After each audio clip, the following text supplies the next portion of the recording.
And I wish there was more conversation that happens between Palestinian liberation theology and Black liberation theology. But Black liberation theology also emerged from a similar context where, um, you know,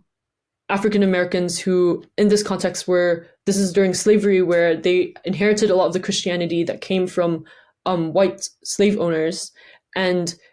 they wanted to transform Christianity and not only like retake the tools of Christianity, but reclaim it as something for them to rebuild and to think about their liberation. So the Black liberation theology continues to be developed today, actually, and that I think that when we think about comparing these liberation theologies, there is a lot of space for us to move forward, and I don't think there's a lot of backwardness actually when we do this, because I think it's really important to connect these liberation theologies together, especially Black liberation theology and Palestinian liberation theology, especially in the context of Black Palestinian solidarity.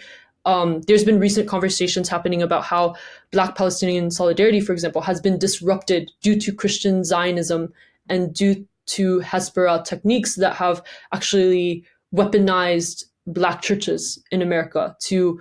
preach a specific Christian Zionism. And so this is a really important intervention that I think liberation theologies can play a role in by bridging that gap between Black and Palestinian liberation theologies, or theologies at large, to intervene in what Christian Zionism is doing to communities across the world, really, because you see Christian Zionism actually growing in different parts of the world because there hasn't been conversations about liberation theologies. There hasn't been conversations about Palestinian theology. So actually, I do think that it's necessary to continue to talk about this and to continue to bring it into comparison with other contexts.